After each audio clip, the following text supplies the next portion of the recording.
keluarga geus teu kuat. Ieu urang beak jualeun babagi bae ka rumahnya lantaran kakak mandek ibadah ieu mah jadi geus moal usaha moal naon neng bae ku nu ka pasar tolol. Ieu pamajikan nu tita ka pasar bego. Ainyana hayang ka Allah ai pamajikan didesak-desakeun ka pasar berangkatna memeh subuh masyaallah. Atuh pan memeh balanja dibalanjaan heula ku batur. Eta nu mantak kamari ieu loba aya nu teu bareng balik di pasar teh salakina. Terus tas subuh teh ngagerokeun pamajikanna. Hades ya, pan saya bangun teu pake calana. Ji tinggalin. Di mana di pasar? Pan bisa tinggalin kieu teh naon? Di kieuhan. Coba eta. Nah, ieu kabalinger kajian hukum lagi. Aya urusan tanggung jawab. Eta kudu kumaha tuh antara cinta dunia sebagai tanggung jawab jeung ka Allah nu anti dunia mun eueuh guruan moal bisa. Perluna aya guru ge tidinya supaya stabil keluarga urang ibadah aya batasan-batasanana datang ka mana ieu datang ka mana. Ai urang ka Allah bae mah pamajikan dikeuseuh-keuseuhkeun atuh salah atau urang ka Allah pamajikan ge geus teu meunang urang hirup saaya-aya bae sedengkeun can aya ilmuan can bisa tawakal atuh moal beres. Atuh mal beres jis kudu make ilmu aya carana. A'udzu billahi minasy syaithanir rajim. Bismillahirrahmanirrahim. Sumawaridul wisali kari-kari cahaya pangeran kang tumeka ing wusul ilallah tepung maring Allah. Yakhruju min sijnil akwan maka metu ya wong saking konjara pirang-pirang maujudat mumkinat ila syuhudil mukawin maring ningali ingkang ngawujudaken qad asyara fil hikam lan temen-temen wis nuduhkeun ya Syekh Athaillah ing dalam kitab hikam ila ba'di hadza maring setengah ikilah iki warid faqala maka ngucap ya Syekh Athaillah illa fad aurada alaik ridu do nekaakeun ing atase sira apa alwajud cahaya pangeran kang tumeka maring jero ati liukhrijaka repon yen temetuaken nyawarid ka ing sira min sijni wujudika saking konjara anasira atawa saking wujud sira kang kaya konjara ila fadai syuhudika maring lapangan suhud sira maring suhud sira kang kaya lapangan ing dalem pada jembare nyaritakeun masalah dunia kawalian nu di mana-mana geus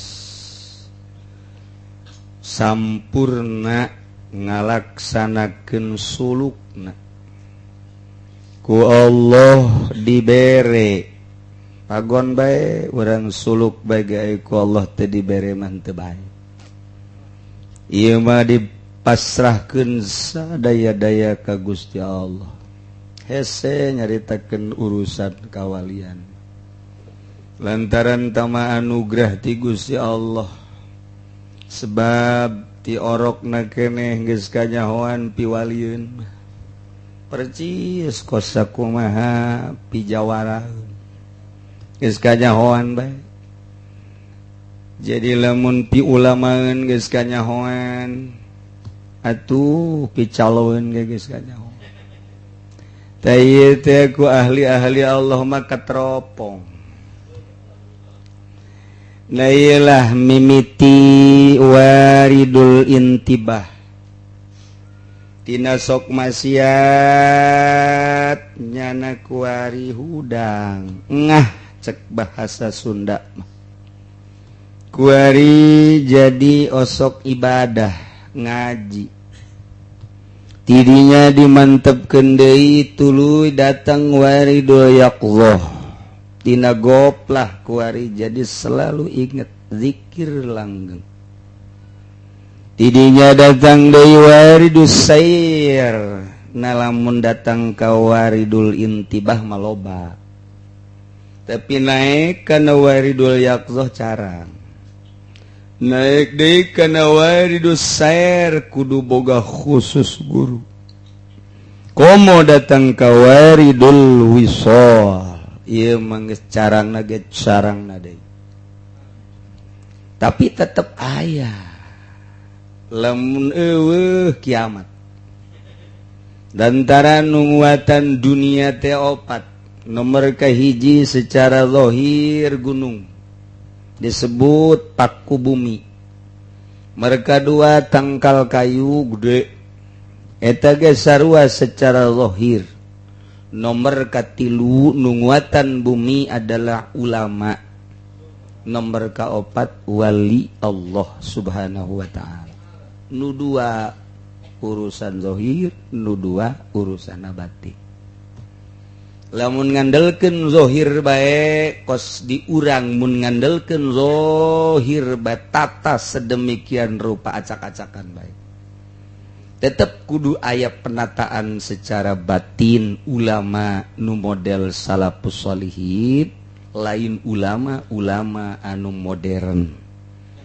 lain menyudutkan tetapi janguatan dunia mah tetep bae ulama batin kudu aya ulama zahir ge dan keur carita terjadi penguat tambangan saukur ngararame doang tambah kos kitu mah nu jadi nguatan mah ulama batin ari ulama zahir mah tamah diondang dibere duit hehe seuri mampikum lain loba deui ngojubreg diondang deui dibere duit hehehe loba ambalaya dikondisikan di negara titih dimui pahayang-hayang loba tambah nu kos karar itu salah henteu jangan rame-rame negara di akhirat nyana nu bakal ditanya pangheulan diulamakeun dikiaikeun dipundak tanggung jawab penuh kelanjutan bangsa jeung umat melalui atas nama ulama. Nu mentek kipu doling geus nyieun sertifikat ulamanya. Aya sertifikasikan. Jadi nu eueuh sertifikatan mah teu dianggap ulama. Teu dianggap. Jadi nu aya sertifikat etalah nu ulama. Salah henteu. Sebab eta mah jang nurunkeun dana kan pod. Dana engke turun pos kitu. Aya sertifikat mungkin lamun teu boga duit sertifikat kiai teh bisa digadekeun. Di Indonesia. Ya Allah, ya Karim, Gusti ya Allah. Nah. Mangga bae. Sugan genjleung hate ulama salafus atuh henteu. Sugan khawatir ulama salaf henteu. Atuh geus misahnya namanya na bae. Di aing mah urusanana cak ulama salaf lain jeung manusia jeung Allah. Ngan ketika aya kesempatan tugas ieu mah ngajak ngalelempeng daekeun heuh teu daekeun kajen geus misah jeung nu kos karar itu. Sugan haya khawatir engkena beusi teh di kiai-kiai emang embungeun di kiai-kiai ieu. Jadi lamun make sertifikat segala rupa geus pohara jasa tah mah zahirna ge zahirna deui tama sarua jeung melakacang teu diasupkeun ka taneuh. Cek Imam Ghazali dua macam teh lamun melakacang teu diasupkeun ka jero taneuh berarti dua macam hiji dipacok manuk lamun teu dipacok manuk kena banjir anggeus wassalam. Nah, iya bangsa kiai nu boga sertifikat bangsa kiai anu ngajukeun proposal tak ieu mah deuk nanya bae kena banjir apa ku manuk. Ayo coba tuh nyana nu nya jawaban. Nyana nu ngajukeun proposal nyana nu ngomong ku manuk bener pod. Eta kos kitu lain cak kula cek Imam Ghazali kurang kumaha ngajelaskeun Imam Ghazali. Jadi kiai nemrak percis kos melakacang di luhur taneuh henteu diasupkeun ka jero dua macam mun henteu dipacok manuk kotok bebek bawa banjir asana ieu mah banjir kabeh meureun nya banjir ya ulama nu asli mah dibuka taneuh natret dipelakeun didinya tutupan deui geus ditutupan di pager batur nyahoan henteu nyaho nengtet bae sehingga ada nengtet jeung nongtot lain deui nongtot mah mun jam 10 Habib entah muka calana nongtot ejun pamajikan kutangna dibuka nongtot eta mah tapi nu dihandap mah nengtet meureunnya ih kemana bae ngaji kos kitu kurang kumaha Imam Ghazali ngajelaskeun kurang kumaha Syekh Abdul Qadir ngajelaskeun kurang kumaha para wali ngajelaskeun idfan wujudaka fi adil khumul tutupan di taneuh anu sepi ulah keula kanyaoan di kiai-kiai ku batur teh sing hade besi lain kiai komo di wali-wali mah nah wujud anjeun sepikeun ulah haju nyen sertifikat ulah haju daftar jadi MUI ulah haju ngajukeun proposal kamari musola kamarina deui majelis nu kuari pondokan pondok geus kabeh lain pudoli we kabehan jadi dituna ngomong cak kiai ya kaya anu ngaberi anu naon ngondisikeunana bebeja ka kula kiai anu mah kamari musola terus majelis taklim kuari pondok cenah isukan naon deui hah kira-kira Gusti Allah doaku salah tetek itu henteu salah mangga-mangga teuing ngan eta mah urusanana zahir fikih berarti geus lamun jadi ulama fikih ngaranna ulama dunya geus lamun jadi ulama dunya urusanana ngan sapopoe teh urusanna dunya bae tanggung jawab ditanya engke ku malaikat sia dikiaikeun mohon boga sertifikat aya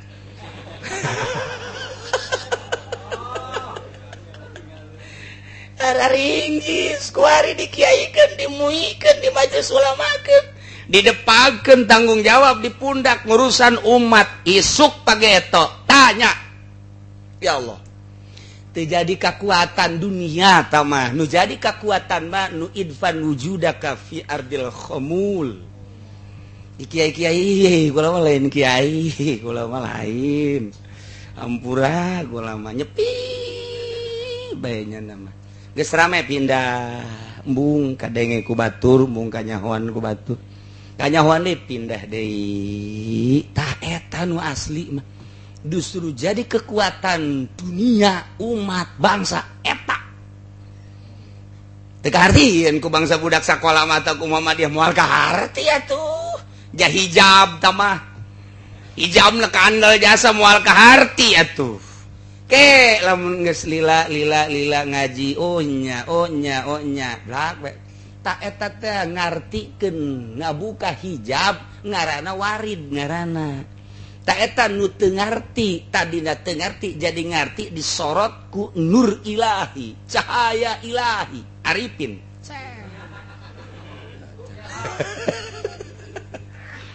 oh tadina teu ngarti jadi ngarti saha nang mere ngarti kiai di mana horeng ja kiai ini kadang-kadang kalimpudan satu guru guru henteu nu mere ngarti langsung Gusti Allah nyorotkeun sret gemantak lamun aya kiai kemudian hayang manehanana teh dianggap guruna masih keneh angel ka jadi wali nyana ngaku guru mah enggak teh tapi anjeun mah ulah ngaku-ngaku ka murid nu kuarinya ngaku-ngaku ka murid makin loba makin bangga makin loba makin wah timbullah takabur jeung ujub di akhirat engke bakalna nyana diudag-udag murid kuari hayang paloba-loba murid di akhirat lompat ngajauhan murid kuari hayang paloba-loba anak rombongan engke di akhirat lompat tina anak jeung rombongan kuari hayang dibangga-bangga ku anak buah akhirat di akhirat lompat tina anak buah yauma yafirul mar'u min akhihi wa abihi wa ummi lompat kuari urang asa bangga oh loba jasa murid engke murid deuk nanya minta pertanggungjawaban ka guru tah lamun urang ke di akhiratna dipanggil dibere dipenta tanggung jawab lamun urang geus boga sertifikat aman mantap ke podol nyeun nya sertifikat. Teu beres Kiai. Aduh, masyaallah karim. Murigak bulu urang aju aya kikituannya makin jauh amat sih pola pikir bangsa Indonesia. Ih aneh, urusan anak aneh jasad. Hanya sekedar pengkondisian uang, tetapi ujung-ujungnya jadi salah. Allah hijab makin jauh, makin kandal, makin jauh, makin kandal. Gusti Allah kusakieu gigis pohara duit ieu dikodokan bae malah dek dimakin rapihkeun cara ngabobol dana sosial. Masya Allah. Atuh ai bareki batullos bae. Kiai ahli Allah sugan kasienan besi teh dibere malah jariji kos kitu teh nahonan. Saat batur deletak ulama Allah lari ngajauhan dunia. Saat batur nyieun pengkondisian deket jeung jelema ahli Allah lari ngajauhan tina manusia. Selalu kitu bae ahli Allah mah naonan hiji bae buleudkeun agama Allah titik. Oh cenah angel teh mah tuh ka beli mobil. Oh ngajurus ka mobil. Angel teh mah tuh kajian pondok. Oh ngajurus ka fisik. Angel teh mah kos kitu mah tuh ka mulia ka agung. Oh kadinya jurusan anak. Kadinya jurusan anak tuh los. Iki tah urusan dunia. Iya bakir carita nu nyorotkeun warid hanya Allah. Ya Karim, geus teh urang tina tadina maksiat, tina bodoh jadi pinter disorot ku warid Allah, waridul intibah. Jadinya pangeran teh Allah horeng, Kangjeng Nabi teh horenganan, ieu teh ya Rasul Allah. Para wali teh aya nu diangkap jadi kutub Allah, beuki jero tah, beuki mantep tah sorotan cahaya ilahina. Cet. Timbullah kabita hayanglah orang selalu mengingat Allah, hudanglah orang tipeting tahajud, salat hajat, salat witir, langsung baca Quran, sholawat zikir, menang saha eta kos kitu nang Allah. Kuari geus dawam jasa la ilaha illallah, la ilaha illallah, la ilaha illallah. Eta teh kadang-kadang ku hawa nafsu. Di mana atuh kuari nu istimewa? Nu istimewa mah aya di diri urang nu teu dikondisikeun ku urang. Naon? Robah mah kadang-kadang dikondisikan ku urang. Diuk mah dikondisikan ku urang. Lempang mah dikondisikan ku urang. Urang bareng ka ditu dikondisikan ku urang. Naik sepeda, naik motor, naik mobil kadang dikondisikan ku urang. Jauh teh ka Allah mun masih kundasa kondisi. Aya nu henteu dikondisikan ku urang tapi terus bae naon napas. Napas urang teh menang Allah. Teka rasa teh ku urang dipake terus napas kaluhur ka handap kaluhur ka handap. Apa urang nyesa nejak kaluhur ha henteu. Urang diuk Allah mah terus bae mere napas kaluhur ka handap kaluhur ka handap. Urang lempang kaluhur ka handap kaluhur ka handap. Urang sare ku Allah mah diterus bae napas kaluhur ka handap kaluhur ka handap. Eta menang Allah langsung ngondisikeun. Datang ajal tah mah urusan Allah. Nah, ahli toriko di mana enggeus luhur tina jahar kana kopi sesuai jeung latifah kuari zikir napas. Jadi zikir napas teh lain hayuh ku urang kumaha nuturkeun Allah mere napas ka urang nuturkeun eta sok gerage napas ka luhur kana Allah lain kurang di kondisi Allah edan sia kajen kumaha ji atuh lain kos kitu napas tak menang Allah mantak naon ku urang napas disyukuri napas ku urang teh dihormati napas ku urang pake inget ka Gusti Allah sesuai jeung memere Allah napas ka urang teh dikondisikeun ku urang ge ngalabilkeun napas langsung bae zikir melalui napas.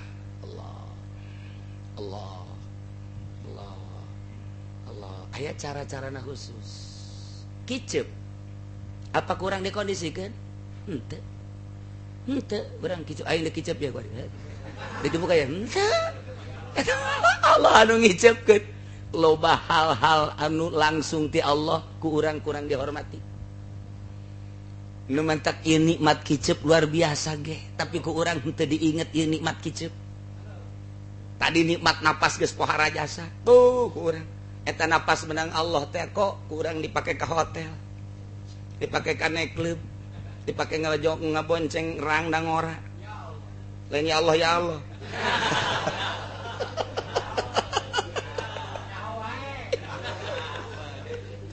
Eta napas dan Allah dipakai nonton main bola. Sabara napas dihitunglah ku ahli toriko. Napas per hari teh sabaraha nu dipakai ke Allah sabaraha nu dipakai maksiat sabaraha. Napas bakal ditanya ku Gusti Allah. Eusian napas ku Allah. Lain urang haju ngondisikeun di masjid. Allah Allah Allah Allah Allah Allah Allah digerokeun urang. Mang ka dieu. Allah Allah enak Allah Allah Allah. Ye ieu udah kudu kagrogolkeun nanti mah.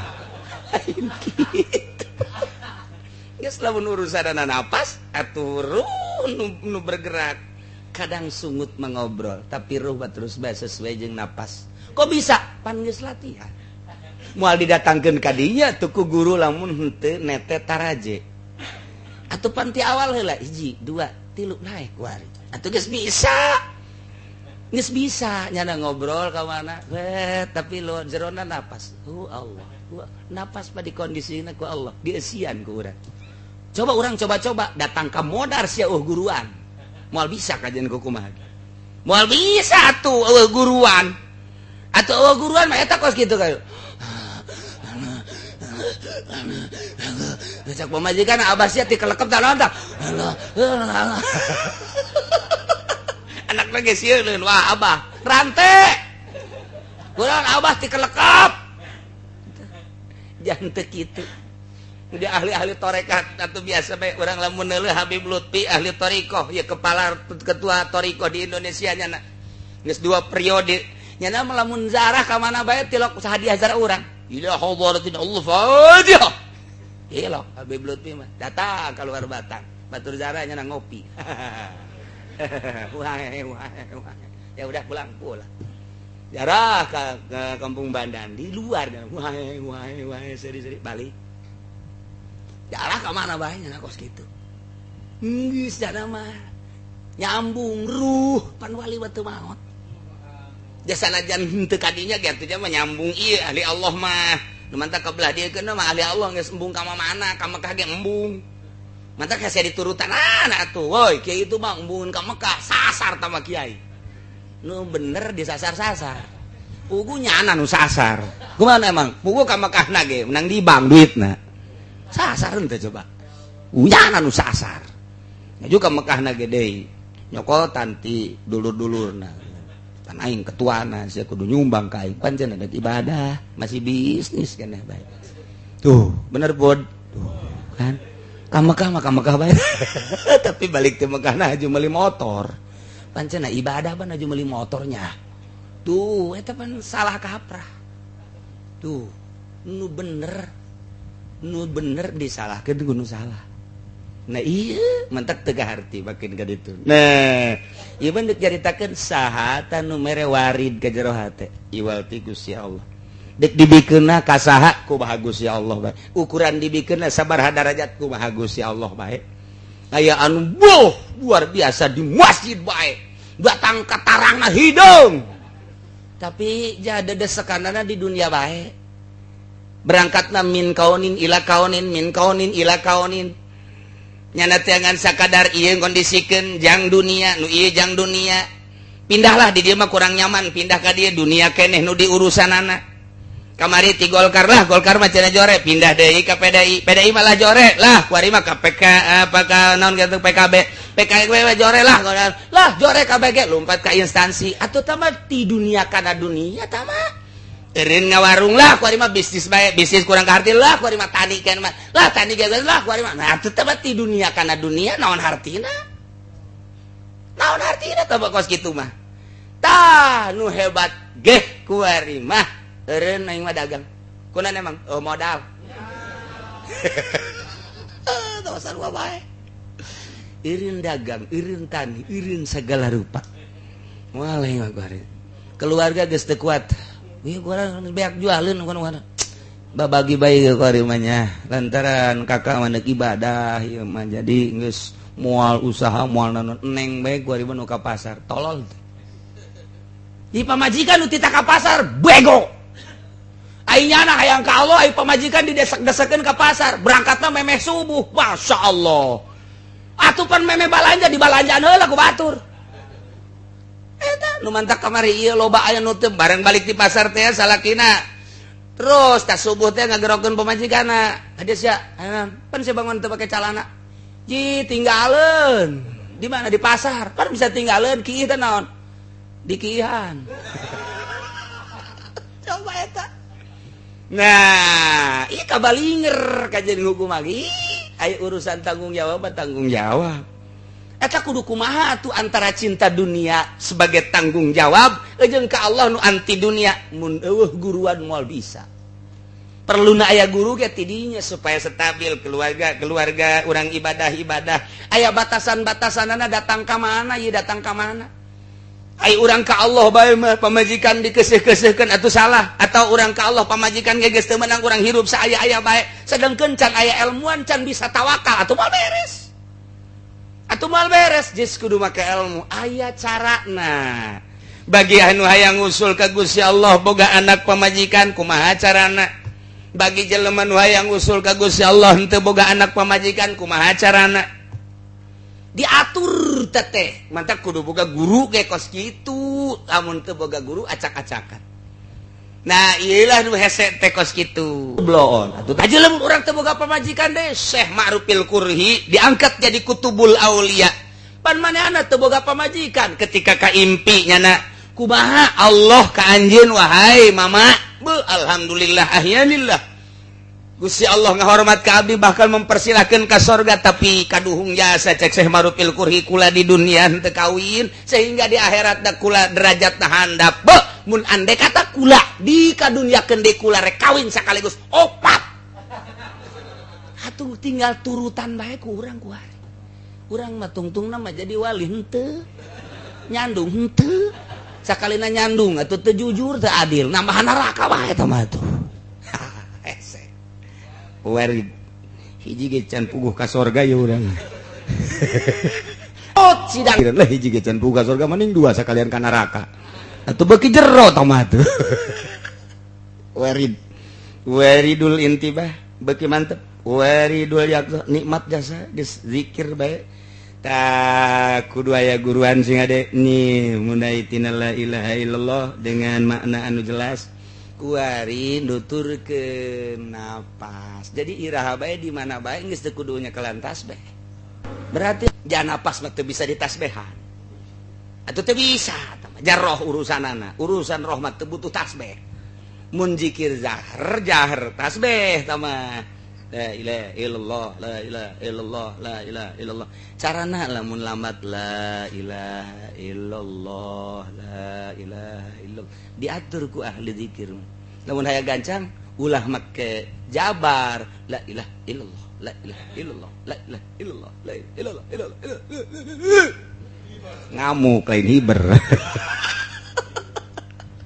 aya cara guys lamun anu boga guru mah ngeunaheun bae oh kos kitu ieu mah dek zikir loba tapi karagok urang nuturkeun la ilaha illallah la ilaha illallah la ilaha illallah la ilaha illallah la ilaha kabet aing mah ngadengena aya dicepetkeun mah lain kitu la ilaha illallah la ilaha illallah la ilaha illallah la ilaha illallah la ilaha jadi jelas ngeunaheun nu nuturkeun ngeunaheun nyanana ge ngeunaheun tah pas ieu mah pandek zikir loba 1000 tapi teu puguh nu nuturkeun ge mah jakagok ieu tungtungna mah atuh nyana-nyana zikir nyana-nyana ngarokok kunaon sia ngarokok pan zikir puyang ngadengena puyang teu ngeunaheun moal ngeunaheun sebab teu puguh guruna nah jadi kadege bae kurang kayahoan cara geus ku guru zikirna tah mana kudu lambat mana kudu cepet aya aturanana urang ge dik sorangan bae sorangan hayang cepet ye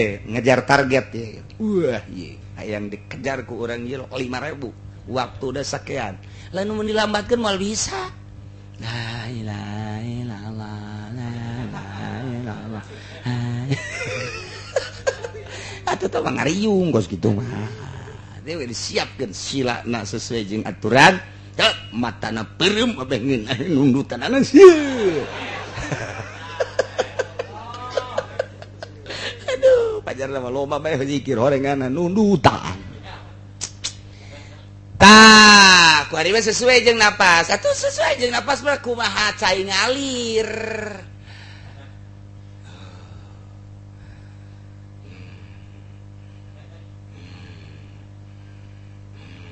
Di sisian orang mana mobil sih nggak gerem-gerem gitu nah. Aing sieun ja, ye kasurupan maung teh naon.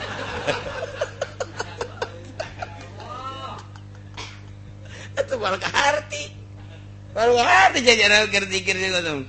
Terus apa mun geus datang kana ruh mah, geus datang ka ruh, pan berarti geus tapakur jeung muraqabah. Geus mata teh Gusti abdi ieu mata meunang ti Gusti titipan ti Gusti. Kuari didelekeun ka makhluk-makhluk Gusti. Ku abdi ditingali makhluk Gusti di dinya teh panciptaan Gusti. Ku abdi nu kadeuleu makhluk Gusti padahal di jerona aya kudrat Gustian. Ta ieu mata teh cungcang cingceung kabeh ahli zikir mah coba ge deuleu ge. Deuleukeun ahli-ahli zikir lamun keur berangkat keur naon matana ka mana bae. Matak lamun erang da ge kadeuleu bae. Maknana lain deui. Kabur, matana kabur. Coba perhatikeun ahli-ahli zikir, mata kabur. Eta teh bari napas, hu Allah ieuna tah ditapakurkeun tah, dimuraqabahkeun makhluk Allah kadeuleu melalui mata. Itulah ciptaan Gusti, mata abdi ciptaan Gusti. Kuari didelekeun ka makhluk Gusti. Di dieu aya gerak Gusti, di ditu aya gerak Gusti. Intina aya kudrat jeung iradat Gusti. Mata teh ka kudrat iradat Gusti. Nu kadeuleu gunung, di jero gunungna aya kudrat Allahan. Allah nu kadeuleu. Diakurkeun jeung zikir napas pan ongko, zikir napas tapi neuleukeun jalan bae. Wih, Allah, wih, rangda bagus amatnya.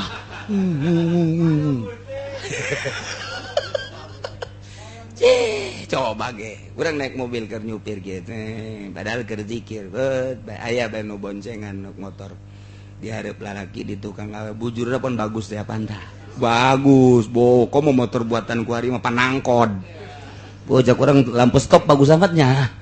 Lampu stop hebat amat. Cak nu di sisi mana lampu stopnya jarwa? Itu lampu stop nu bagus jasa horeng nu di luhureun lampu stop. Bujur bae nol nerkom. Manya keur zikir kos kitu. Teu akur can wayah datang ka dinya geus dikadinyakeun sasar sia. Diakurkeun. Jadi ieu urang lamun zikir jahar di dieu ayana zikir hopi di dieu ayana zikir naik nah nu mantap ulah sambarangan ge besi anu ngembang-kembangkeun tarekat ulah milu lamun guruna teu mursyid sebab sasar bakal aya naon kitu ngaranna kuda tertentu nu mantap guru-guru nu baheula ge ieu ngomong ku ari ieu nu mantap kaju jelas baheula mah abah kula abuyah teu pernah naon henteu loba nu ngembangkeun nu sasar. Kuari ambal aya di sisi gigir cilaka kena dolun mudilun padahal kadeuleuna mah zikir cilaka nyilakakeun sebab naon bahaya kena ya takabur asal geus takabur bohot aing mah teu salat ge pan aing mah ya Allah atuh geus pokona mah sia mangke di akhirat nyekelan sorban aing kan eta pohara jasa kos nu bapak kolotna bae eta sorga jeung neraka geus sia mah dijamin ku aing sorban abah cekelan ieu. Pokoknya mah asal engke gibar-gibar sorban abah cekelan ku sia. Ka mana bah? Neraka. Eta teh salat. Aduh bulan puasa ge terus bae ngagoreng sangu. Anjir mana ngagoreng sangu? Iya tuh ahli Allah mah kos kieu. Ih di mana kanyawan ahli Allah? Ya zikir di dieu geus Allah-Allahan bae. Wah, ieu mikung ye. Mikung pan ai torekat da sabada syariat.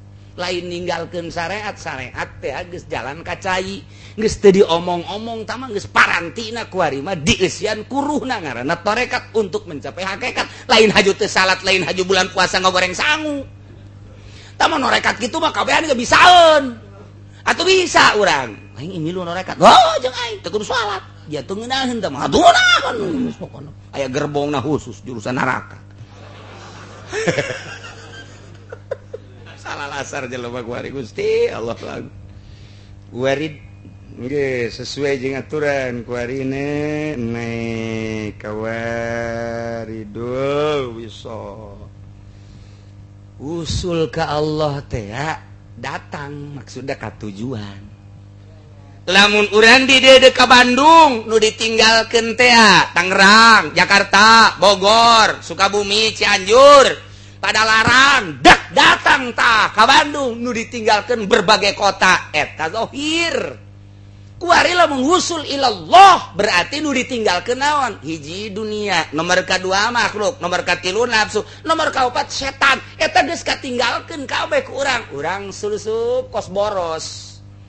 Boros teh mun pare tah set dicabut kurang polonyon. Boros ngaranna kos gitu. Budak angon baheula kos gitu. Kita ulah ngaboros bae. Sebab naon? Sebab beukeur ieu mah hese korupsi, dirinya korupsi cenah. Jadi enggak boros tah.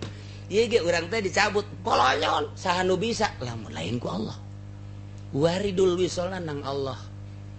Sebab naon nyana teh dibimbing mimiti ku guru.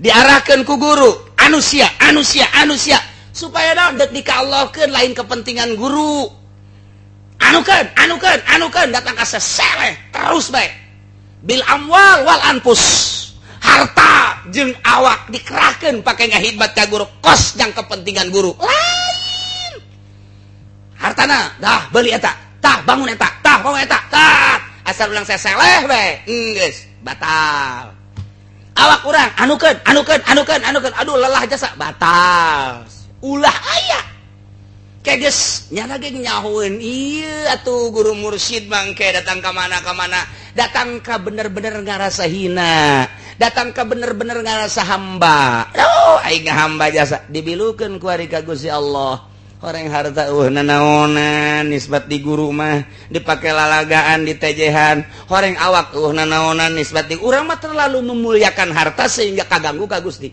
urang terlalu memuliakan awak sehingga kaganggu ka Gusti awak urang di sabunan make capluk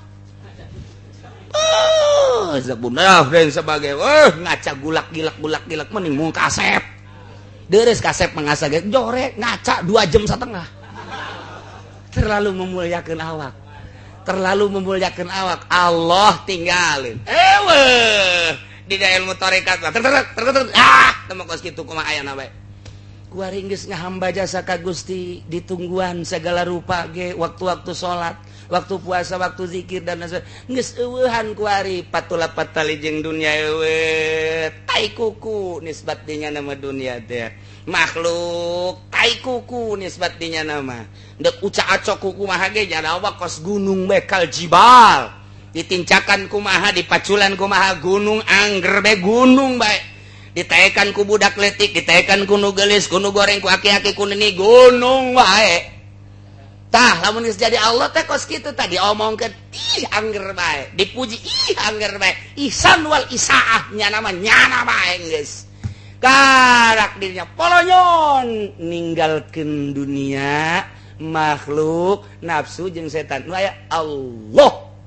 ngaranna wisol jadi berarti kuari geus usul ka Gusti Allah hirup babarengan jeung urang tapi nya geus teu kaganggu ku dunia hirup babarengan jeung makhluk tapi makhluk geus eueuh di hateunya hirup babarengan jeung kenikmatan-kenikmatan anu sok dipicuna ku syahwat nya geus eueuh syahwatan syahwat eta nah kuari mah setan nu biasa ngagoda justru kunyana kadeuleuan setan moal ku Imam Syafi'i ditojok setan moal ku Syekh Abdul Qadir diome setan teh Syekh Abdul Qadir setan teh apan mah awak kadinya mawa dahareun aju jadi naon garah pernah jadi cahaya Abdul Qadir maneh zikir bae kula pangeran mana pangeran Yeuh, aja dek naon di pangeran ngluntal-lentok ka dieu cek Tuan Abdul Qadir. Dek silaturahmi ka kula pangeran. Mawa tas naon di pangeran. Nek pangeran setan geus ngageter-geter dirinya. Lain kitu maneh berang peuting ka kaula terus bae ibadah geus bae Abdul Qadir kuari mah maneh geus dimerdekakeun ulah salat. Goblok sia. Ka dieu sia ditampilin sia kuaring, ditampilin ku Abdul Qadir ajur setan. Kerasa sia ku aing sia. Aing digoda ku sia setan bisa gitu Atuh urang mah kakarak datang lurah bae ge nyaputnya. Tanda tangan bae. Eta padahal juri kita. Juri malah urang ngajukeun deui itu encan datang ka haji mah sug-sugan bae ke sekaligus. Jauh jasa. Setan kadeuleu ku para wali Allah mah. Diome setan. Lantaran ku Kangjeng Nabi na di ditu pan setan pernah ditalian di syariah di tihang. Setan teh ditalian ku Kangjeng Nabi. Kadeuleu berarti ku Kangjeng Nabi. Setan teh ditalian di tihang. Cak Kangjeng Nabi, kaula henteu beusi ngaleuwihan dulur kaula nu ngaran Kangjeng Nabi Sulaiman. Kukula diseret ngan. Kangjeng Nabi Sulaiman tiapan pernah nyarita moal aya nu ngaleuwihan ti kula ti karajaan mas sebab setan jin nurut ka kaula. Padahal kula ge bisa tah ditalian ngan kulantaran beusi ngaleuwihan dulur kula menghormati kana ucapanana dilepaskeun ku Kangjeng Nabi. Atuh urang mapan setan nararumpak di ceuli. Narumpak di punak. Aju urang mah nyeun peternakan setan pan urang mah. Atau peternakan setan orang mah loba di imah peternakan setan, di kantor peternakan setan, di warung peternakan setan, di mobil ge di mobil peternakan setan, tah HP aya bugilan peternakan setan. Atuh boro-boro HP batur Habib HP teh HP jeung seurit heula bae. HP Habib Rozak. Ya urang bulean teu make calana blon teh coba. Aduh atuh kobon Haji Pudoli. Karim setan urang mah dijieun peternakan. Nah, jadi urang lamun nyaritakeun bab kawalian urang teh isin. Lantaran ulang asa diketrokan bae. Benerna urang teh. Benerna. Nah, lamun urang ngarasa teu bener berarti urang teh bener-bener ngarasa salah. Lamun ketika urang nyaritakeun kos kitu, tapi bisa anan teu ngarasa bener, urang beuki takabur ka Gusti Allah. Ieu urang kakarak sakieu bae ge geus asa benerna jasa. Nyaritakeun dunia urang cinta dunia can akur, nyaritakeun pepegatan jeung jelema malah nyieun jaringan urang mah, nyaritakeun jeung nafsu malah nambah. Jadi nu bener jeung urang mah berarti urang jauh keneh jasa. Nailah warid wisol sahapi jelemaanana nu kaluar min sijnil aqwad ila suhudil mukawwin, kaluar tina maujudat mumkinat neuleuh kana nu ngawujudkeun alam. Sakumaha Kanjeng Nabi Sulaiman dibukakeun tadi, ya Karim, Masya Allah nuri Ibrahim malakutas samawati wal, ya ada dikasapkeun ku Gusti Allah, dibukakeun blak kadeuleu kabeh, bumi dibukakeun blak kadeuleu ka maha sagalana Gusti Allah. Urang mah pan kuaring ngare urang nyebut Allahu Akbar, akbar Allah teh can kabayang ku dieu. Sebab naon? Sebab urang mah make ikhtiar. Tapi lamun jelema geus teu make ikhtiar, geus asa ku Allah dikendalikeun, ku Allah kurang teh ayeuna mah kitu diaping. Jadi naon teh lain urang nu berangkat nang Allah eta kan mindahkeun kitu teu sambarangan. Bohes eta bisa dihayal kos kitu mata mah kumaha wurudna warid ti Gusti Allah bae. Nah, ieu lah keur carita warid ka hiji, warid ka dua, warid ka tilu, warid ka Allah nang Allah kabeh ge. Ketika orang dienolkeun nyanggakeun sadaya-daya kumaha eta kuncina? Kuncina tilu, hiji tawakal, dua taslim, tilu tafwid. Tawakal pasrah ka Gusti Allah lantaran Gusti Allah geus janji. Jelema nu tawakal tentrem jeung tenang, yakin kana janji Allah. Jelema nu kadua luhur taslim, hartina taslim pasrah ka Gusti Allah lantaran percaya jeung yakin kana ilmuna. Eueuh hiji perkara nu teu kagahuan ku Gusti Allah. Jelema nu bertaslim berarti pinuh katentreman jiwana sebab ka mana bae dideleukeun, didengekeun, dikagahukeun ku Gusti Allah. Nomor katilu tafwid, tafwid teh pasrah ka Gusti Allah ngan boga kayakinan percaya penuh kana nasib jeung kudrat iradat ti Gusti Allah. Wabeh kurang teh ieu dihukuman ku Gusti Allah, hirup jeung paehna, robah jeung cicingna, ieu kabeh nang pamere Allah. Tafwid sadaya-daya urang bisa tawakal kelas hiji, bisa taslim nu kelas 2, bisa taslim tafwid nomor katilu, jadilah kutubul aulia. Ngomong mah babari kuari kena jadi kutub, praktekna coba ge. boro-boro taslim tawakal bae urang kan bisa di lisan doang aya ka Mekah bismillah tawakkaltu 'alallah wala haula wala quwata illa billahil azim bari ceurit naik mobil dadah tawakal aja mah nanyakeun mana tadi tas bener tawakal ka tas saya jasa tawakal tak ieu keur carita bab tawakal hiji bae wah moal anggeus ku urang mun dipraktekkeun naik ka bab taslim naik ka bab tafwid nu mantak aya bahasa fawwidu amri Kangjeng Nabi masyaallah lamun urang ngadoa tengah peuting bae Allahumma laka aslamtu geus aslamtu taslim berarti geus luhur jasa lakal hamdu dan lain sebagainya kalau dituna ditambahan deui ke aya fawwadtu amri geus luhur jasa eta supaya bisa tawakal tu aslam tu fawadtu nah eta tajam supaya naik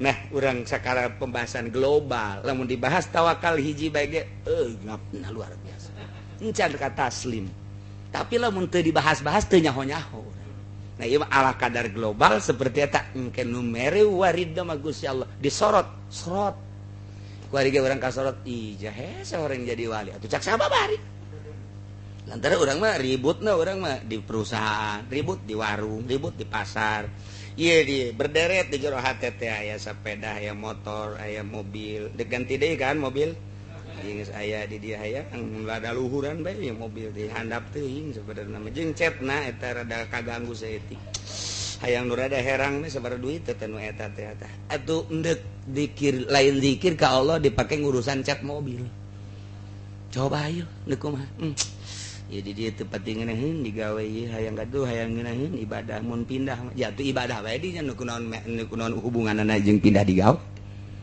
tuh urang mah sapopoena teh di dieu pekerjaan di dieu tuh macem-macem Allah nak nyempet bae eueuh leulah anu diisyarahan ku Syekh Athaillah aurada wallahu a'lam